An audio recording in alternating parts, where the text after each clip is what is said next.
I'm Sarah, a college student from Florida, aged 18. My parents went through a divorce when I was 12, and since then, I've been living with my mother. Unfortunately, last year, my father passed away due to cancer. This loss hit me hard as we share a close bond.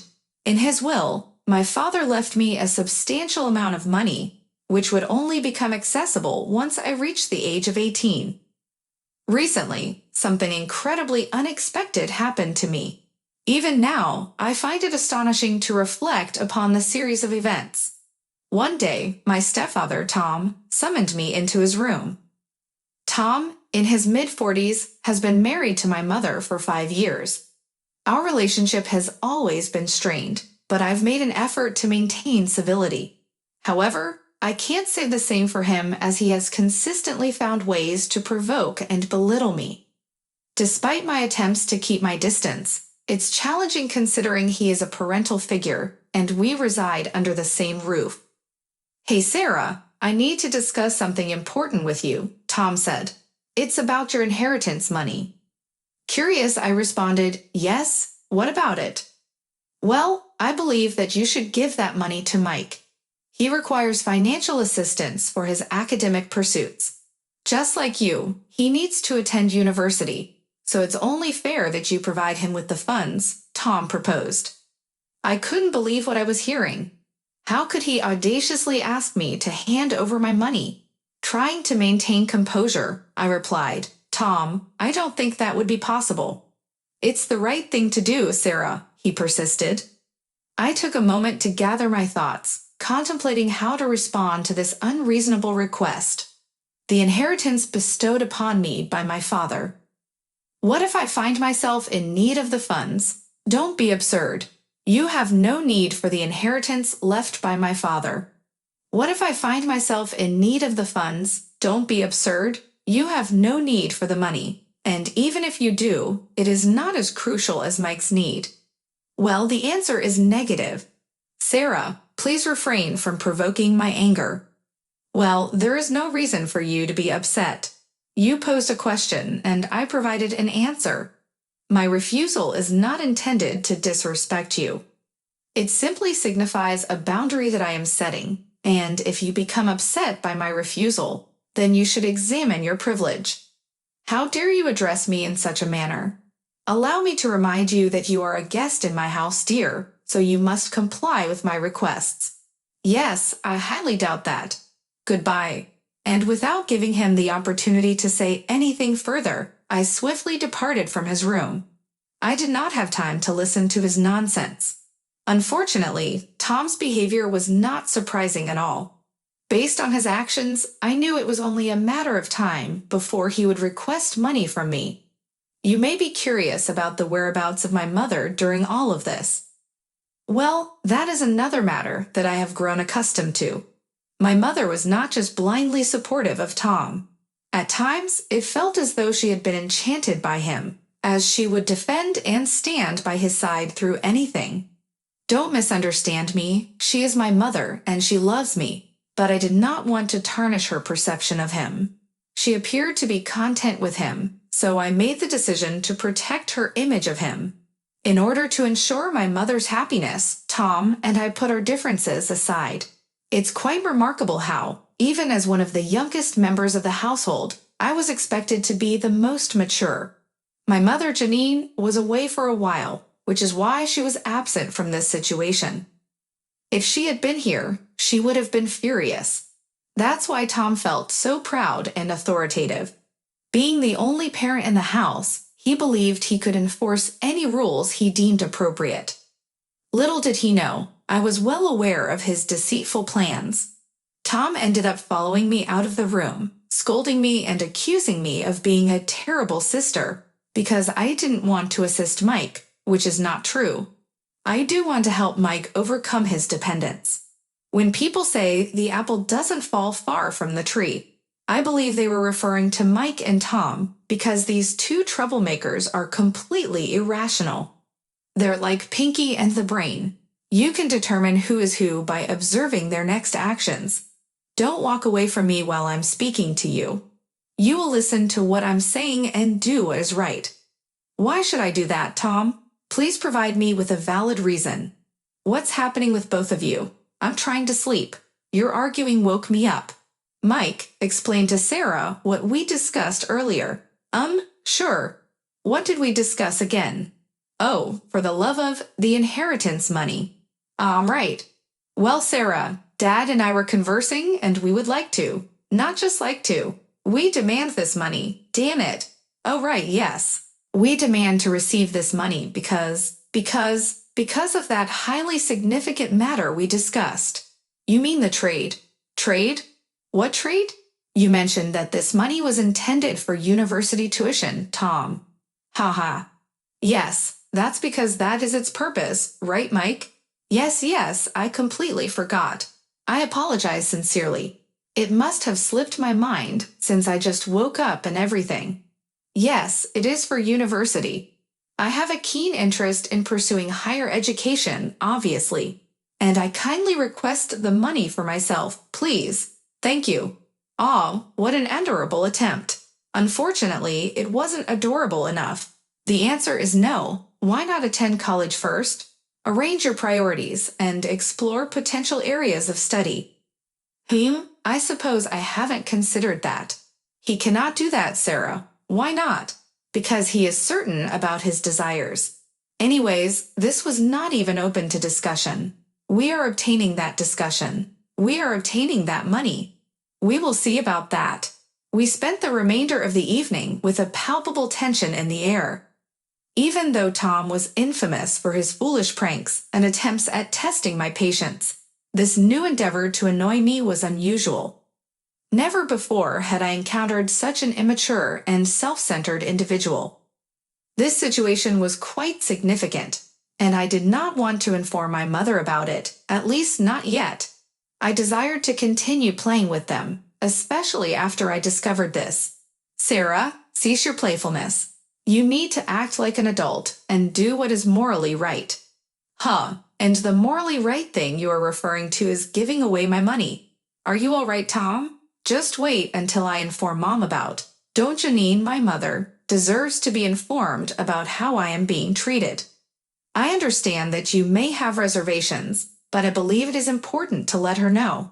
Do you think she would be concerned? Allow me to explain why I think it is necessary. By discussing this matter with her, you may upset her and come across as self-centered. However, I am willing to take that risk, Tom. Please understand that your intense reaction has caught me off guard. I have never seen you so worked up, especially regarding a situation like this. Something seems amiss, and it is my responsibility to investigate further, particularly concerning the business idea that Mike casually mentioned. They seem to underestimate my intelligence and believe that I did not notice their mistake. Additionally, Tom seems to have strong feelings about me discussing this situation with my mother. Nevertheless, I will speak to her as soon as possible. Hello, Mom. How are you doing? I must admit, I am not feeling well. There is something strange about this house. Tom and Mike are acting oddly, especially Tom. He is behaving even more strangely than usual. Oh, Sarah, don't be paranoid. I understand that you do not particularly like him, but he is not acting weird. Mom, he actually asked me for the inheritance money. What? Really? In fact, he demanded to receive the money, both he and Mike. That cannot be true. He would never do such a thing. I know you have feelings for him, Mom, for reasons unknown to me, but this is the truth. I want to believe you, but it all seems so surreal. Why would he do that? He claims it is for Mike's education, but I suspect something suspicious is going on. He even became quite aggressive when I mentioned that I would inform you about it. He expressed to me, I am uncertain, darling. I simply have a sensation that I require additional evidence. Do not fret. I will obtain all the evidence. Just be patient and observe. Despite the fact that my mother was not prepared to fully and wholeheartedly believe me, I informed you that man cast a spell on her. I was still resolute in uncovering the truth behind this particularly peculiar behavior. In the middle of the night, I accessed the family computer and stumbled upon something astonishing. Fortunately for me, it seemed that Tom had forgotten to log out of his emails. A grave error, as I discovered something deeply troubling. Tom seemed to be exchanging emails with a certain woman named Denise, and let's just say that these emails were far from appropriate for a family setting. Judging by the content, it appeared that he was engaged in an affair. I meticulously documented my findings, and as if my astonishment wasn't already at its peak, the next piece of information I uncovered completely shattered my expectations. The emails revealed Tom discussing divorce with his mistress and making plans to run away with her. He mentioned that he and Mike would soon come into possession of a substantial sum of money, which they intended to use for launching some sort of business. But if I am being honest, based on what I read that day, it seemed to be some kind of illicit enterprise. Of course, Tom is not foolish. He would not expose potentially illegal information in his email correspondence like that. But he is foolish enough to engage in an affair and forget to log out. I knew that it was imperative to gather as much information as possible, and I knew that with sufficient effort and determination, I could possibly extract something from Mike. On the following day, I approached Mike, but not before activating the record function on my phone. "Hey Mike, hello Sarah. You appear to be cheerful today. Why not be cheerful? It's a splendid day after all. I have some inquiries I wanted to pose to you.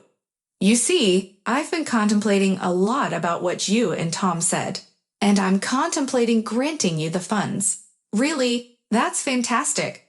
Dad will be so delighted to hear this. Let me inform him." "Not so fast. Before I provide you with this money, because it is intended for you, correct? For your university tuition." "Oh yeah, right. My university tuition, yeah, right.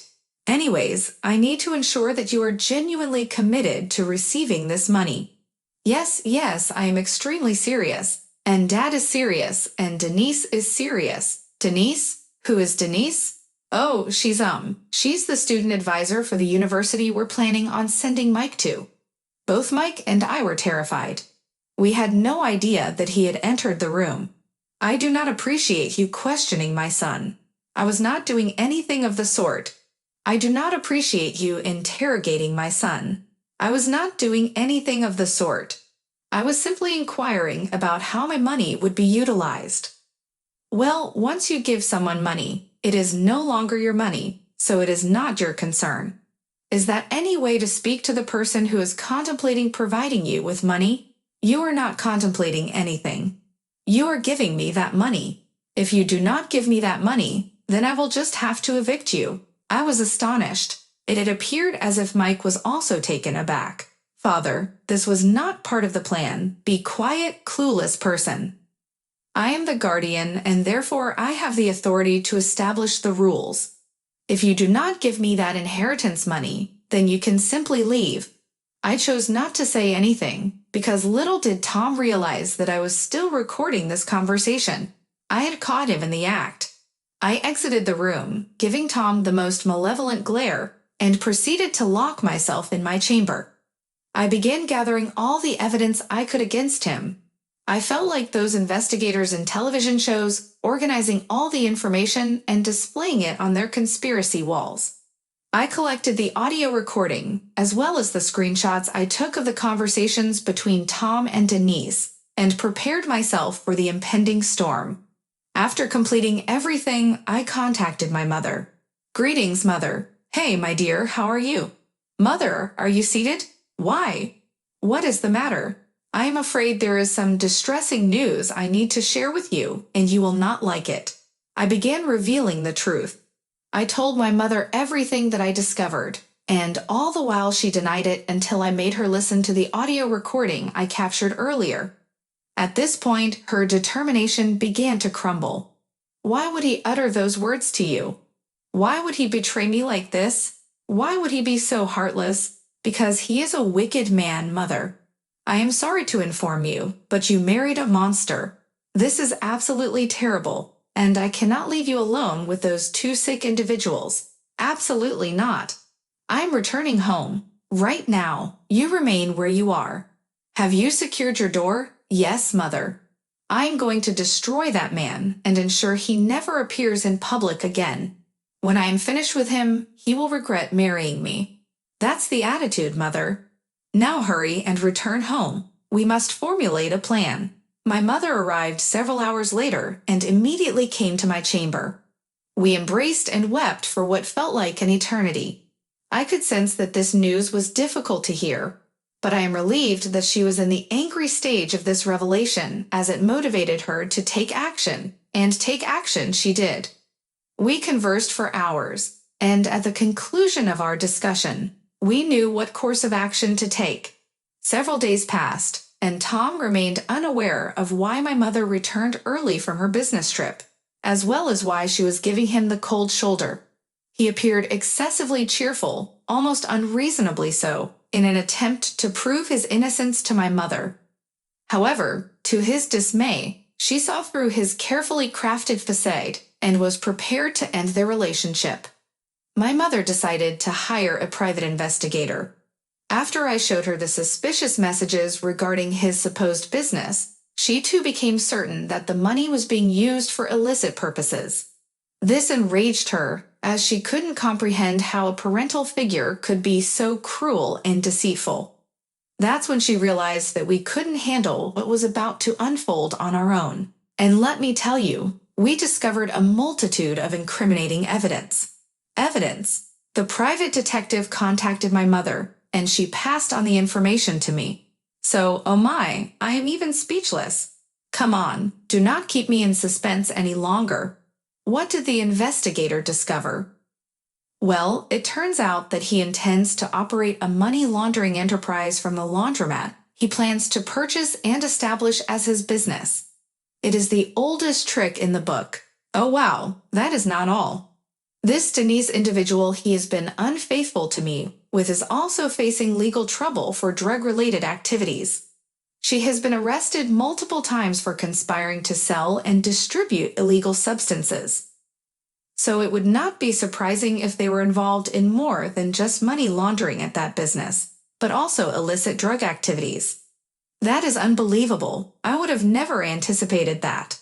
I feel like a shield has been lifted from my eyes. I can now see that the man I married is not a man at all, but a sick and twisted monster. When are we going to apprehend them, Mother? Right at this moment. Follow my lead. Right now? Wait, let me retrieve my camera. We proceeded to go to the living room, where we discovered Mike and Tom discussing their shady business. And then we will have to utilize this as a warning for our business. It will all be cleverly concealed. All you have to do is act as if you are unaware of what is happening and serve the customers accordingly. Okay, but what about, oh, hello everyone.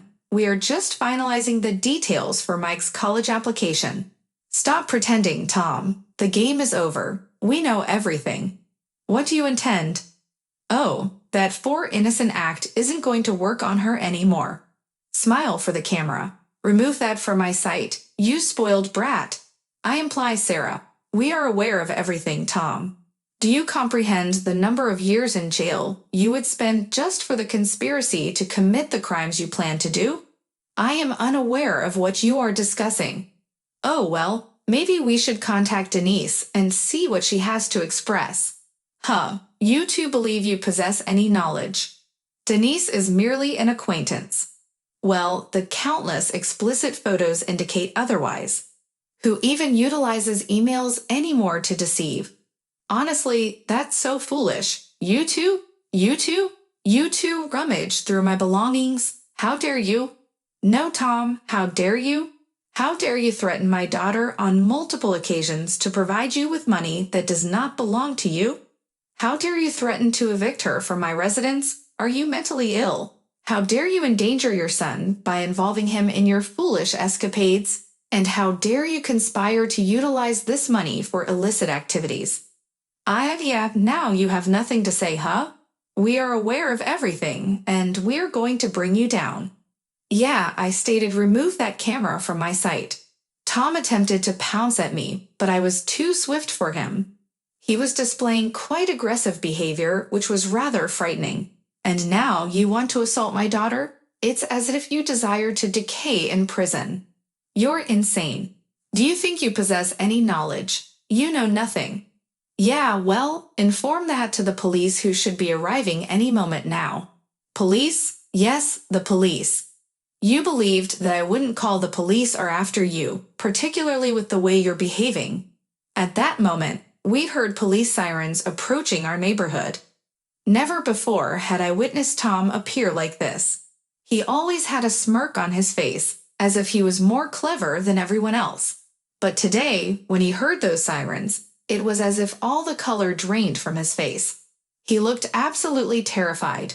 Finally, he pleaded, "Please, Janine, there's no need for this. I can explain everything." "Save it for the judge, you insect," Janine snapped back.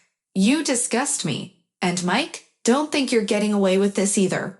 Both of you will be arrested. It will teach you a lesson about mistreating my daughter and me. I know you're young, but you're old enough to know better, and you deserve to be punished." "Yes, Mom," Mike muttered. "Come on, Janine, don't you think all of this is a bit excessive?" I interjected. "On the contrary, it's not excessive enough," she replied. "How are we doing with the live stream, Sarah?" I asked. "We have over 3,000 people watching the live stream. This is going to be huge."